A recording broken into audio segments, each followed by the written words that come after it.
Hello everyone, welcome to live online platform of Lakshya academy Himachal app. तो आज की class शुरू करते हैं। आज की क्लास में मैं आपको आज की क्लास में भाषा और चिंतन के इंपॉर्टेंट क्वेश्चन जो हैं उनके बारे में मैं आपको पढ़ाऊंगी। लेकिन इससे पहले मैं आपको एक इंपॉर्टेंट इन्फॉर्मेशन देना चाहती हूँ कि अगर आप हमारे new live online coaching batches join करना चाहते हैं तो उसके लिए आप लक्ष्य academy Himachal app Google play store से डाउनलोड करें या दिया गया नंबर है 8894592402 पे भी आप हमें संपर्क कर सकते हैं। तो चलिए क्लास शुरू करते हैं। ये जो क्लास है किससे रिलेटेड है? भाषा और चिंतन से। ठीक है, तो ये क्लास जो है बहुत ही इंपॉर्टेंट है। जैसे कि एचपी टेट आर्ट्स है, इसके अलावा टेट मेडिकल है, नॉन मेडिकल टेट है, जेबीटी टेट है, या जैसे आर्ट्स कमीशन है, मेडिकल कमीशन है, नॉन मेडिकल कमीशन है, जेबीटी कमीशन है। तो इन एग्जाम्स के लिए ये बहुत ही इंपॉर्टेंट क्वेश्चन रहेंगे। तो चलिए क्वेश्चन नंबर फर्स्ट से शुरू करते हैं। क्वेश्चन नंबर फर्स्ट है, the best way to simplify the process for a child at the pre secondary level is. मतलब क्या है? किसी बच्चे में पूर्व माध्यमिक स्तर पर, पूर्व माध्यमिक प्री सेकेंडरी लेवल, पूर्व माध्यमिक स्तर पर प्रक्रिया को सरल बनाने का सबसे अच्छा साधन क्या है? The best way to simplify the process for a child at the pre secondary level is. तो इसका राइट आंसर क्या आएगा? इसका राइट आंसर रहेगा अनुबंधन। क्या है इसका राइट आंसर? अनुबंधन इसका राइट आंसर रहेगा। या इसे आप बोल सकते हैं अनुबंधन का सिद्धांत। क्या बोलेंगे? अनुबंधन का सिद्धांत बोलेंगे। तो अनुबंधन का सिद्धांत जो है, भाषा में विकास, अनुबंधन या सहचर्या का बहुत योगदान होता है। ठीक है, तो ये क्या है? अनुबंधन, अनुबंधन का सिद्धांत आप इसे बोलेंगे। ठीक है, प्रिंसिपल ऑफ कंडीशनिंग। ठीक है,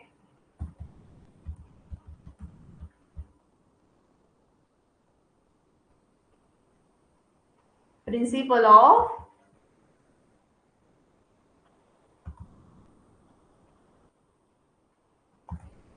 कंडीशनिंग। ठीक है, तो भाषा में या भाषा विकास में मैंने आपको क्या बताया? अनुबंधन का या सहचर्य का बहुत योगदान होता है। मतलब जैसे कि सहशावस्था में जब बच्चे शब्द सीखते हैं, क्या सीखते हैं? बच्चे शब्द सीखते हैं। ठीक है, तो इससे क्या होता है? When children learn word in infancy, मतलब और सीखना अमूर्त नहीं होता, तो किसी मूर्त वस्तु से जोड़कर उन्हें शब्दों की जानकारी दी जाती है। ठीक है, तो जैसे कि कोई भी एग्जांपल लेते हैं, जैसे कि टेबल को दिखा के, किताब को दिखा के, या कोई चीज है जैसे पेंसिल है, पेन है। ठीक है, तो उन चीजों को दिखा के हम जो है क्या करते हैं? बच्चों को शब्द सिखाते हैं कि इसको क्या बोला जाता है, इस वस्तु को क्या बोलेंगे। ठीक है, तो वो उस तरह के उदाहरण या उस तरह के एग्जाम्पल्स आप यहाँ पे ले सकते हैं। या जैसे कि एग्जाम्पल और भी ले सकते हैं, पानी या दूध कहने पर उन्हें पानी या दूध दिखाया जाता है। अगर जैसे पानी है तो पानी को पहचानने के लिए पानी उनको दिखाया जाएगा, दूध को पहचानने के लिए दूध उनको दिखाया जाएगा। तो उससे वो पहचान भी करेंगे और शब्दों को भी सीखेंगे। पानी को देखेंगे तो पानी बोलेंगे, ठीक है, दूध को देखेंगे तो दूध बोलेंगे। ठीक है, ये जैसे किसी, मान लो किसी पर्सन के बारे में हमें बताना है कि क्या लगते हैं, जैसे रिलेशन की हम बात कर दें, ठीक है, तो क्या बताना होता है? जैसे मान लो मामा है, ठीक है, नानी, नाना, कोई भी है, तो उनको दिखा के हम बोल के उन शब्दों को सिखा सकते हैं। उस रिलेशन को पहचानने के लिए हम बता सकते हैं, या उस तरह से जो बच्चा है वो से पहचान जाते हैं। ठीक है, तो ये एग्जांपल्स इसमें आप ले सकते हैं। तो ये जो है अनुबंधन, इसका राइट आंसर आएगा। आई होप कि यहाँ तक आपको बहुत अच्छे से समझ आ गया होगा। तो आगे क्वेश्चन नंबर सेकंड लेते हैं। क्वेश्चन नंबर सेकंड है, imitation is the copying of the external behavior of another person statement is। किसका कथन है? मतलब इसका क्या है? हिंदी में हम इसको बोलेंगे, जैसे कि कोई स्टूडेंट है जो हिंदी में पढ़ना चाहे हिंदी में पढ़ सकते हैं, इंग्लिश में पढ़ सकते हैं। ठीक है, तो दोनों जो है, इस तरह से मैं आपको बता रही हूँ कि कोई भी स्टूडेंट आसानी से इन चीजों को समझ सके। ठीक है, तो क्वेश्चन नंबर सेकंड मैंने आपको बताया कि अनुकरण दूसरे व्यक्ति के बाहरी व्यवहार की नकल है। किसका कथन है? Imitation is the copying of external behaviour of another person statement is. किसका कथन है? तो इसका राइट आंसर रहेगा रेबर्न। ठीक है, क्या राइट आंसर है? रेवर्ण इसका राइट आंसर रहेगा। ठीक है,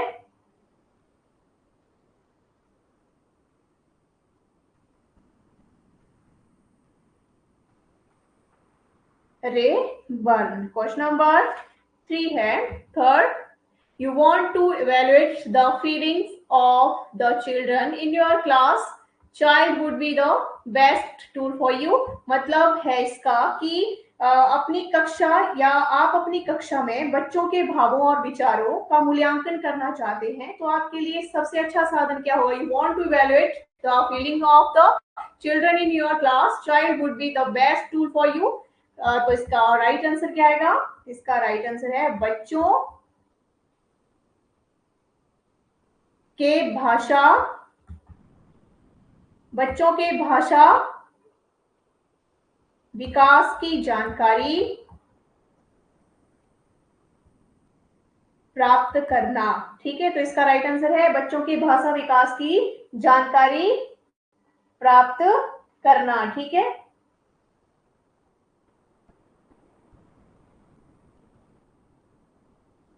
तो इसमें भाषा का विकास आएगा। ठीक है, भाषा जो है इसके विकास के सिद्धांत क्या है, प्रिंसिपल क्या है इसके डेवलपमेंट के, या इसके जो महत्व है, भाषा का महत्व क्या है, जैसे कि इच्छाओं और आवश्यकताओं की संतुष्टि से होती है, ध्यान को खींचने के लिए, या सामाजिक संबंध के लिए, सामाजिक मूल्यांकन के महत्व के लिए होता है, आत्म मूल्यांकन में महत्व को प्रदान करता है, शैक्षिक उपलब्धि के महत्व को बढ़ाता है। ठीक है, और दूसरों के विचारों को प्रभावित करने के लिए होती है। तो इसके विकास की जो सिद्धांत है, ये जैसे कि मैंने आपको बताया, बच्चों के भाषा विकास की जानकारी प्राप्त करना। तो भाषा का जो विकास के सिद्धांत है वो क्या है? जैसे परिपक्वता का सिद्धांत इसमें आएगा। ठीक है, अनुबंधन का सिद्धांत जो फर्स्ट क्वेश्चन का राइट आंसर था।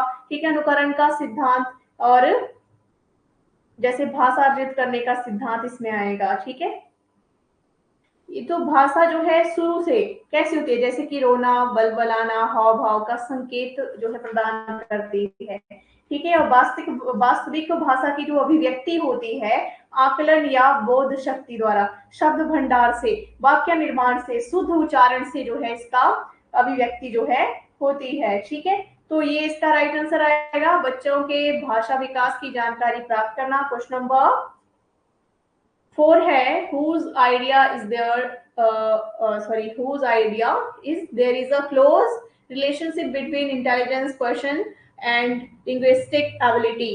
तो इसका राइट आंसर क्या आएगा, या इसका मतलब क्या है? तो इसका मतलब है बुद्धि, लब्धि और भाषा संबंधी योग्यता में घनिष्ठ संबंध होता है। ये किसका विचार है? इसका राइट आंसर आएगा स्पाइकर तथा इरविन, स्पाइकर तथा इरविन का। ठीक है, तो किसका विचार है ये? स्पाइकर तथा इरविन का। ठीक है, तो स्पाइकर और इरविन का मत क्या है? स्पाइकर और इरविन का मत है कि बुद्धि, लब्धि और भाषा संबंधी योग्यता में घनिष्ठ संबंध होता है। ठीक है, तो बुद्धि जो है, हरलॉक के अनुसार जिन बच्चों का बौद्धिक स्तर आईक्यू जो है उच्च होता है उनमें भाषा का विकास कम बुद्धि से काफी ज्यादा अच्छा होता है। तो स्पाइकर और इरविन ने क्या कहा है? बुद्धि, लब्धि और भाषा संबंधी योग्यता में घनिष्ठ संबंध इन्होंने बताया है। ठीक है, क्वेश्चन नंबर 5 है, from the point of view of thinking any child has the best thinking. मतलब क्या है इसका? का मतलब है चिंतन की दृष्टि से किसी बच्चे में सर्वश्रेष्ठ चिंतन है। तो राइट आंसर क्या आएगा? इसका राइट आंसर आएगा तार्किक चिंतन। ठीक है, क्या आएगा राइट आंसर? तार्किक चिंतन आएगा। ठीक है, तो तार्किक चिंतन जो है वो क्या है?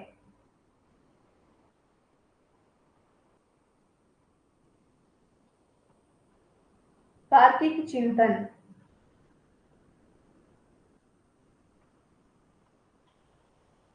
तो तार्किक जो चिंतन है इसको हम क्या बोलेंगे? यह अपेक्षाकृत सर्वाधिक उच्च प्रकार का चिंतन कहलाता है। ठीक है, क्या कहलाता है? उच्च प्रकार का चिंतन जो है ये कहलाता है जो तार्किक चिंतन है। लॉजिकल थिंकिंग आप इसको बोल सकते हैं। Logical thinking, This is the relatively highest type of thinking. It is basically based on language communication. तो ये किसके ऊपर आधारित होता है? भाषा संप्रेषण, ठीक है, लैंग्वेज कम्युनिकेशन।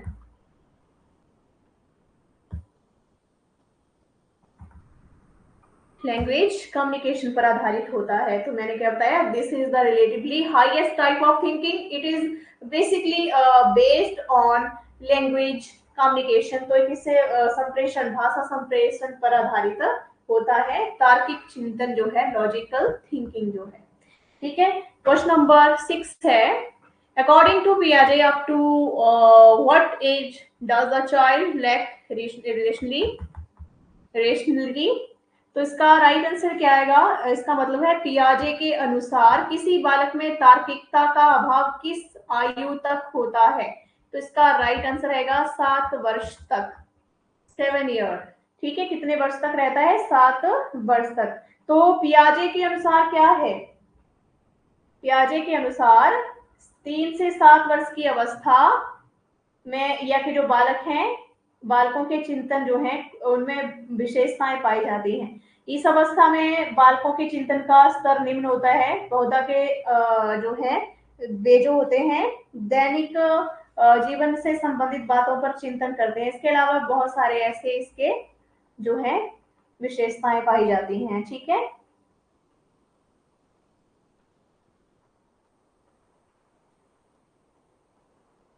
या पियाजे के अनुसार जो है लगभग 7 वर्ष की अवस्था तक बालक की प्रवृत्ति आत्म केंद्रित प्रकार की होती है और बालक अपने स्वयं के संबंध में ही चिंतन अधिक करता है। तो उनमें जो है उसमें इस अवस्था के चिंतन में तार्किकता का अभाव देखा जाता है, पाया जाता है। तो लगभग 5-6 वर्ष की अवस्था से बालक में कल्पनात्मक चिंतन, इमेजिनेटिव थिंकिंग तथा प्रयत्नात्मक चिंतन, कौन से बताए मैंने आपको? एक तो कल्पनात्मक चिंतन, इमेजिनेटिव थिंकिंग, दूसरा प्रत्यात्मक, कंसेप्चुअल थिंकिंग प्रारंभ हो जाती है, ठीक है। तो ये बताई है किसने? पियाजे के अनुसार है, ठीक है। क्वेश्चन नंबर 7 है, what increases in importance in a child's thinking as age increases। तो इसका राइट आंसर क्या आएगा? मतलब जन्म के क्वेश्चन है what increases in importance in a child's thinking as age increases। तो इसका मतलब क्या है? किसी बच्चे के चिंतन में आयु के बढ़ने के साथ साथ किसकी प्रधानता बढ़ती है।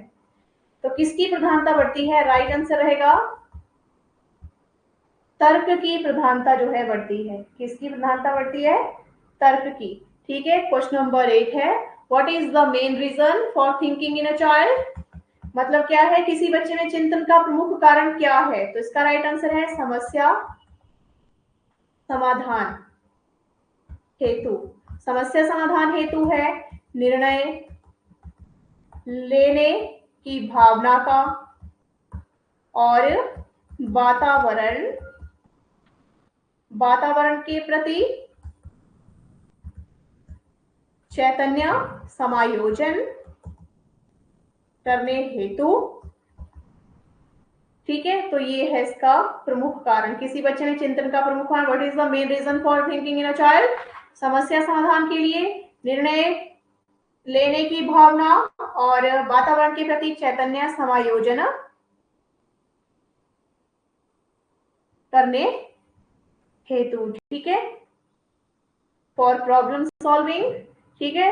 Sense of decision making, to adjust consistence toward the environment, ठीक है। तो ये इसका राइट आंसर रहेगा। क्वेश्चन नंबर 9 है, what does the development of thinking begin in a child after birth.